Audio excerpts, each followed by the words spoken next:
Olá, amigos, tudo bem? Sejam bem-vindos a esse vídeo. Quero responder uma pergunta que é muito importante, que é: quem é o Espírito Santo? O Espírito Santo é o terceiro membro da Trindade, a deidade, esse quórum máximo que governa todas as coisas no céu e na terra, que tem todo o poder, é composto por três deuses.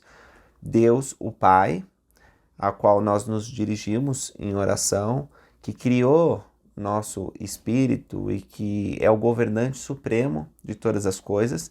Deus o Filho, que é Jesus Cristo, que veio à Terra, que expiou pelos nossos pecados, se tornou nosso Salvador e Redentor. E o Espírito Santo, que testifica do Pai e do Filho. O Espírito Santo é chamado nas Escrituras também de Espírito de Deus, Santo Espírito da promessa, Espírito de paz, tem vários nomes, assim como os outros membros da deidade. Mas existe uma diferença que é muito importante entre o Pai, o Filho e o Espírito. Porque o Pai e o Filho possuem um corpo de carne e ossos, glorificado, perfeito. Mas o Espírito Santo não tem um corpo de carne e ossos. É um personagem de espírito. Isso é importante compreender. Agora, qual que é a aparência do Espírito Santo? Nós sabemos que o nosso espírito pré-mortal, ele é muito semelhante ao nosso corpo mortal. Isso significa que a aparência de um espírito é de um homem ou de uma mulher, né? Um ser humanoide. Tem braços, olhos, cabelo, dedos. Então, se você vê um espírito, você pode até confundir pensando que tem carne e ossos, né? Foi o que aconteceu com o irmão de Jared. Quando ele viu o Senhor, antes de vir para a terra, o Senhor Jesus Cristo, como ser pré-mortal, Jeová, ele viu o dedo de Deus tocando as pedrinhas e ele ficou com medo, falou, não sabia que o Senhor tinha carne e sangue. E aí o Senhor explicou para ele, olha, por causa da tua fé você me viu e você viu que eu um dia vou tomar sobre mim carne e sangue. Agora não, agora você está vendo o corpo do meu espírito, que é a semelhança do corpo que eu vou ter na carne. Então, o Espírito Santo, ele não tem um corpo, mas é semelhante. Como que eu sei isso? Porque está nas Escrituras. Quando Nefe desejou saber as mesmas coisas que o pai dele tinha visto numa visão, quem apareceu para ele foi o Espírito Santo. Vamos ler, está lá em 1 Nefe 11. Fui arrebatado pelo Espírito do Senhor a uma montanha muito alta que eu nunca vira e sobre a qual nunca havia posto os pés. E o Espírito perguntou para Nefe, o que tu desejas?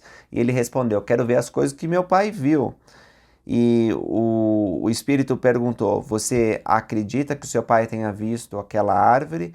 E ele respondeu, sim, eu acredito em todas as palavras de meu pai. E aí o Espírito brandou em alta voz, dizendo, Hosana ao Senhor, o Deus Altíssimo, pois Ele é Deus sobre toda a terra. Bendito és tu, Nefe, porque acreditas no Filho do Deus Altíssimo. Verás, portanto, as coisas que tens desejado. E aí, quando o Espírito vai mostrando para ele, ele diz o seguinte, né? Faz essa observação. Falei-lhe como fala um homem, porque vi que tinha a forma de um homem. Sabia, não obstante, que era o Espírito do Senhor. E ele falou-me como um homem fala a outro homem. No Guia de Estudo das Escrituras diz o seguinte sobre o Espírito Santo. O Espírito Santo desempenha diversos papéis vitais no plano de salvação. Dá testemunho do Pai e do Filho. Uma das ocasiões mais importantes que isso aconteceu foi quando Jesus Cristo foi batizado. João estava batizando Cristo, o Pai do céu estava dizendo, esse é meu Filho amado, e o Espírito desceu naquela ocasião. Foi mostrado o sinal da pomba. O Espírito não entrou dentro da pomba, o Espírito não se transmutou numa pomba, mas desceu uma pomba, e isso era um sinal que havia sido estabelecido antes da fundação do mundo, para que João reconhecesse que aquele era o Filho de Deus. O Espírito Santo também tem a função de revelar a verdade de todas as coisas. É por isso que o desafio do livro de Mórmon é que nós leiamos, oremos e perguntemos a Deus se é verdade. E é pelo poder do Espírito Santo que nós podemos saber que é verdade. Então o Espírito Santo é um só, como essa luz aqui que está iluminando minha cara. Mas a influência do Espírito pode entrar em muitos lugares. E é assim que o Espírito age, né? Ele é um só, mas a influência dele está em toda parte. Essa influência, ela nos dá a capacidade de reconhecer a verdade.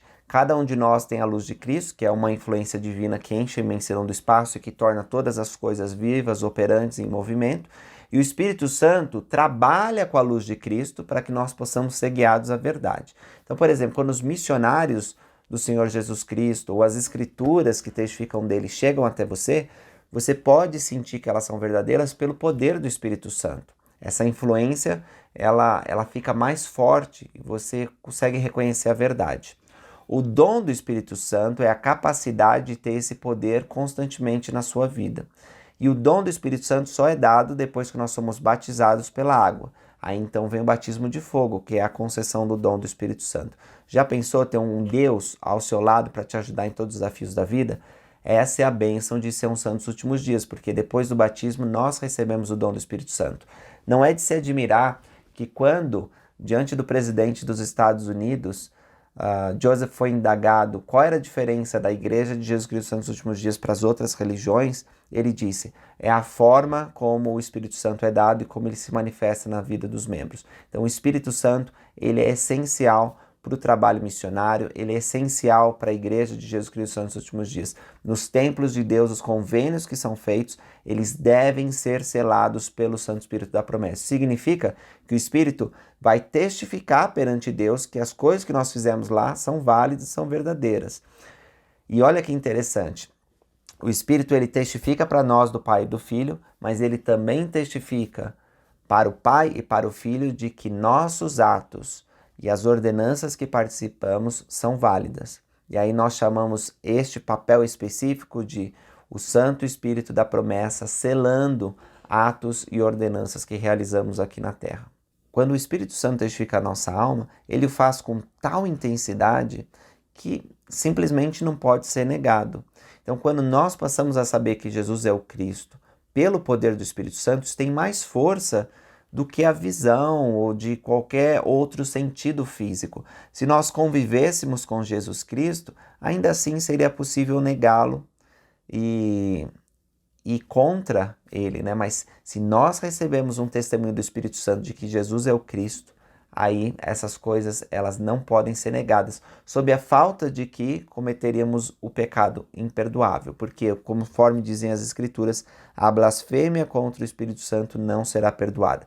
E a blasfêmia contra o Espírito Santo significa, depois de você receber luz e verdade do Espírito, de modo a conhecer essas coisas, não apenas crer, mas conhecer, como se os céus estivessem abertos diante de ti, e negar isso, e desejar crucificar Cristo, então aí você peca e comete o pecado imperdoável. Nós podemos exercer melhor criatividade, nós podemos ser melhores empregados, patrões, nós podemos ser melhor marido, esposa, nós podemos ser melhor filho, irmão, graças ao Espírito Santo. O Espírito Santo, ele é tão maravilhoso que ele até fortifica o nosso físico para realizar trabalhos que às vezes não seríamos capazes de realizar.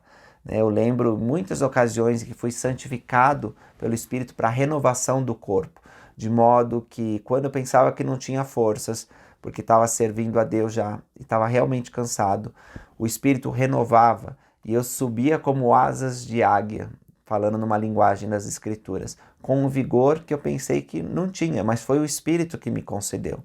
O Espírito Santo, ele te ajuda a saber o que dizer para ajudar uma pessoa que está passando por dificuldade. O Espírito Santo, ele pode te guiar a revelações incríveis. Você pode ter sonhos, visões. O Espírito também vai te dar frutos de paz, alegria, mansidão. É maravilhoso ter o Espírito Santo conosco. Alguns membros da Igreja de Jesus Cristo dos Últimos Dias, especialmente aqueles que nasceram na igreja, que já estão muito tempo na igreja, podem pensar que não estão sentindo o Espírito tão intensamente quanto deveriam. E isso acontece porque eles estão tão acostumados a sentir o Espírito Santo que simplesmente não percebem que tem a companhia dele. Mas é muito fácil perceber quando nós perdemos a companhia do Espírito Santo. Então convido vocês a saberem que o Espírito se manifesta mais frequentemente, uma voz mansa e delicada. Ele é suave e muitas vezes sutil. Coisas relacionadas especificamente ao personagem do Espírito Santo, seu nome, seu futuro, se vai herdar um reino de glória, essas coisas não foram reveladas, mas o que nós sabemos é que o Espírito, ele é um companheiro constante que vai continuar abençoando todos os filhos de Deus. Mesmo aqueles que herdarem o menor reino de glória, o reino celestial, ainda terão o privilégio de ter a companhia do Espírito Santo. Tão bondoso é nosso Pai Celestial. Obrigado por assistirem esse vídeo. Encontro vocês no próximo. Até mais.